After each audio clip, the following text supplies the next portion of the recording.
भारत में डाक एवं तार व्यवस्था की शुरुआत किसने की थी? तो लॉर्ड डलहौजी ने की थी डाक एवं तार व्यवस्था की डाक एवं तार व्यवस्था की शुरुआत। लॉर्ड डलहौजी को क्या है, रेलवे का जनक कहा जाता है। इसी के समय जो है सार्वजनिक विभाग की स्थापना की गई। PWD पब्लिक वर्क डिपार्टमेंट की स्थापना इसी के समय के दिन। सर जॉन लॉरेंस जो था, इन्होंने सबसे पहले प्रथम भारत और यूरोप के बीच प्रथम टेलीग्राफ सेवा की शुरुआत की थी। टेलीग्राफ सेवा की शुरुआत इन्होंने की थी। समुद्री टेलीग्राफ कह सकते हैं इसे, सामुद्रिक टेलीग्राफ। लॉर्ड मेयो, इसके समय क्या है, जनगणना स्टार्ट किया गया था। जनगणना स्टार्ट करके ये सांख्यिकी सर्वेक्षण विभाग की भी स्थापना की थी। ये सांख्यिकी सर्वेक्षण विभाग की भी स्थापना की थी। अब इन्होंने इसी के कार्य में क्या है, कृषि विभाग की स्थापना भी की गई थी। कृषि विभाग, इसी कार्यक्रम में वाणिज्य विभाग की भी स्थापना की गई थी। वाणिज्य विभाग, लॉर्ड डफरिन के समय तृतीय आंग्ल बर्मा युद्ध हुआ था। आंग्ल बर्मा युद्ध, लॉर्ड डफरिन के समय ही क्या है, इंडियन नेशनल कांग्रेस का गठन किया गया था, इंडियन INC 1885 में। लॉर्ड डफरिन के समय ही क्या इलाहाबाद विश्वविद्यालय की स्थापना की गई थी। इलाहाबाद विश्वविद्यालय 1885 में की गई थी। अमृतसर तालाब के, देखिए अमृतसर तालाब के मध्य 1589 ईस्वी में हर मंदिर साहब, जिसे स्वर्ण मंदिर कहा जाता है, का निर्माण किसने किया था? तो गुरु अर्जुन देव। इसका निर्माण किसने? गुरु अर्जुन देव ने किया था। गुरु अंगद, देखिए गुरु अंगद ने गुरुमुखी लिपि का विकास किया था। किए थे गुरुमुखी लिपि का ये विकास किए थे। गुरु गोविंद सिंह, ये गुरु गोविंद सिंह थे सिख धर्म के 10वें गुरु थे। सिख धर्म के कौन थे? 10वें गुरु थे, यानी कि ये अंतिम गुरु थे। अंतिम गुरु थे, कुल 10 गुरु माने गए थे। गुरु गोविंद सिंह खालसा पंथ की स्थापना की थी।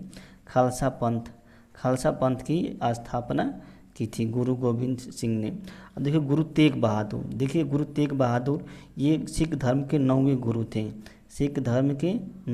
गुरु थे। इनको क्या मुगल शासक औरंगजेब ने क्या इस्लाम धर्म न स्वीकार करने के कारण इनकी हत्या करवा दी। कहाँ पे? हत्या दिल्ली में करवा दी। दिल्ली में इस्लाम धर्म स्वीकार न करने के कारण औरंगजेब ने। देखिए लॉर्ड लीटन ने कौन सा आयोग का गठन किया था? तो लॉर्ड लीटन ने स्ट्रेची आयोग का गठन किया था। यह आयोग क्या अकाल से संबंधित था। अकाल से संबंधित का इसको अनुशंसा करना था। हर्षिल समिति जो थी लॉर्ड लेंसडाउन ने गठित किया था। लॉर्ड लेंसडाउन ने इसका गठन किया था। लॉर्ड लेंसडाउन ने। मैकडोनल आयोग, देखिए लॉर्ड कर्जन ने 1904 में लॉर्ड कर्जन ने इसका गठन किया गया था। मैकडोनल आयोग जो था यह भी क्या है, अकाल आयोग से संबंधित था। किसी अकाल आयोग से संबंधित था, मैकडोनल आयोग था।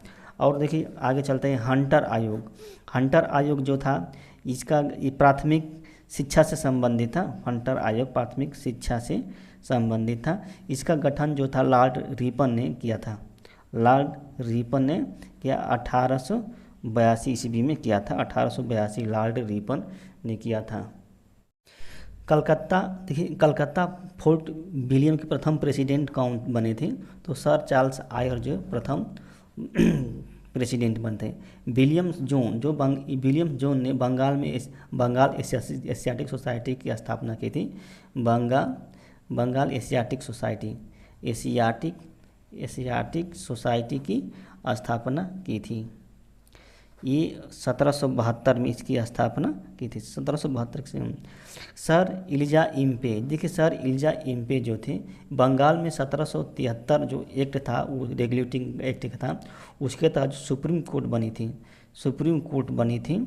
उस कोर्ट के क्या है, ये प्रथम मुख्य न्यायाधीश थे, प्रथम प्रथम मुख्य न्यायाधीश, प्रथम मुख्य न्यायाधीश थे, ये न्यायाधीश थे ये सर इलिजा इम्पे। देखिए ये इंपॉर्टेंट, स्टार लगा दे रहा हूँ इस पर, बहुत ही इंपॉर्टेंट।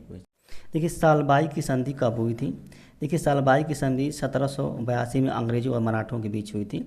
अंग्रेजों क्या, अंग्रेजों एवं मराठों, अंग्रेजों एवं मराठों, मराठों में क्या माधव था, माधव द्वितीय था, माधव। 1802 में कौन सी बसीन की संधि हुई थी, बसीन की, 1802 में बसीन की संधि हुई थी, बसीन की। और 1803 ईस्वी में जो था, 1803 ईस्वी में देवगांव की संधि हुई थी, देवगांव, 1803 में देवगांव की संधि हुई थी। और 1776 ईस्वी में पुरंदर की संधि हुई थी, पुरंदर की संधि हुई थी। ये सब संधि के मराठों से संबंधित थे, मराठों से सब संधि, ये सभी संबंधित हैं। श्रीरंगपट्टनम में किसने स्वतंत्रता का वृक्ष लगाया था, किसने स्वतंत्रता का वृक्ष लगाया था? तो टीपू सुल्तान ने श्रीरंगपट्टनम में स्वतंत्रता का वृक्ष लगाया था। हैदर अली, जो कि टीपू सुल्तान का ही पिता था, हैदर अली, और इसने डिंडीगुल में, जो तमिलनाडु में स्थित है, वहीं पे आधुनिक शस्त्रागार की स्थापना की थी, आधुनिक शस्त्रागार की स्थापना की थी। नंजाराम, जो कि ये हैदर अली के पहले क्या है, वित्त विभाग का प्रधान था, वित्त विभाग का ये प्रधान था।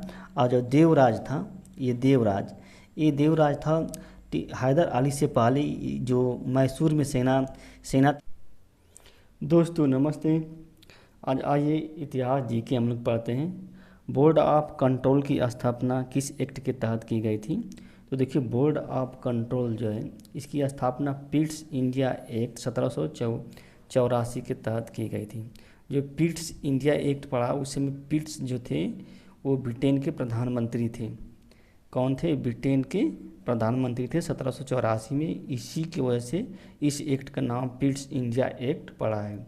और रेगुलेटिंग एक्ट 1773 जो है, इसके तहत जो है बंगाल में सुप्रीम कोर्ट की स्थापना की गई थी, सुप्रीम कोर्ट की स्थापना बंगाल में की गई थी 1773 एक्ट के तहत। और जो चार्टर एक्ट जो है, ये 1793 इस एक्ट के तहत जो बोर्ड ऑफ कंट्रोल के जो सदस्य थे, उनका वेतन भारतीय राजस्व से दिया जाने लगा, भारतीय राजस्व से दिया जाने लगा। किनका वेतन? जो बोर्ड ऑफ कंट्रोल के जो सदस्य थे उनका वेतन। और 1813 का जो चार्टर एक्ट था, यह चार्टर एक्ट जो था भारत में जो कंपनी के व्यापार का एकाधिकार था वो समाप्त कर दिया था, व्यापार समाप्त कर दिया था। लेकिन चाय और चीन के साथ व्यापार कंपनी का बना रहा, यानी कि कंपनी जो थी चीन के साथ व्यापार कर सकती थी और चाय का व्यापार कर सकती थी। इसके अलावा जो भी व्यापार, कोई भी व्यापार आके कर सकता था। किस अधिनियम द्वारा गवर्नर जनरल को अध्यादेश जारी करने का आदेश मिल गया, शक्ति मिल गई थी? तो 1861 अधिनियम था। इसके तहत 1861 विभागीय प्रणाली की भी शुरुआत की गई थी, विभागीय प्रणाली की भी शुरुआत की गई थी 1861 एक्ट के तहत। और भारतीय परिषद अधिनियम जो था, ये था मुसलमानों के लिए पृथक निर्वाचक मंडल व्यवस्था कर दी थी, पृथक निर्वाचक मंडल की ये व्यवस्था कर दी थी।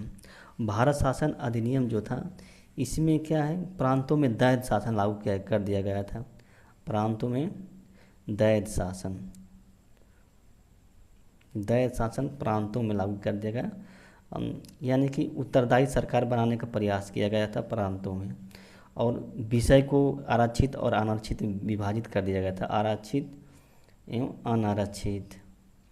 और भारत शासन अधिनियम जो 35 था, इसमें क्या है, जो केंद्र में जो था, दैत शासन लागू कर दिया गया था। केंद्र में दैत शासन, केंद्र में दैत शासन लागू किया गया था, लेकिन प्रांत में जो दैत शासन था, इसको समाप्त कर दिया गया था। समाप्त किया, यानी कि जो ये लागू किया गया था, इस एक्ट के तहत इसको क्या कर दिया गया, समाप्त कर दिया गया, समाप्त कर, और ये व्यवस्था केंद्र में लागू किया गया था। केंद्र में दैत शासन लागू किया गया था। इसी में क्या एक संघ बनाने की व्यवस्था की गई थी। देखिए, अलीगढ़ जो आंदोलन था, इसके संचालक कौन थे, किसने चलाया था, तो सर सैयद अहमद ने चलाया था अलीगढ़ आंदोलन। ये मुख्यतः अलीगढ़ क्षेत्र में संबंधित था, ये इसीलिए अलीगढ़ आंदोलन कहते हैं।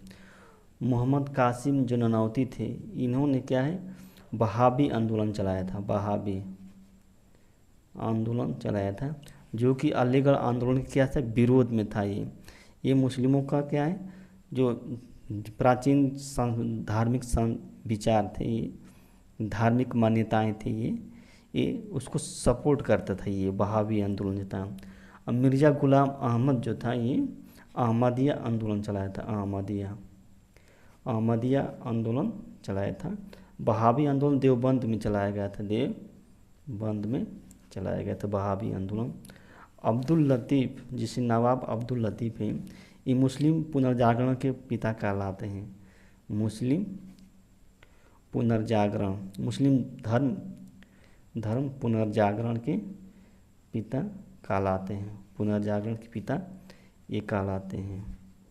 जैसे हिंदू धर्म में क्या है, ये धार्मिक सुधार पुनर्जागरण के जो राजा राम मोहन राय हैं, राजा राम मोहन राय, ये हिंदू धर्म में, तो उसी तरह ये मुस्लिम धर्म में है, ये मुस्लिम धर्म में इनको क्या, मुस्लिम धर्म सुधार का जनक कहा जाता है।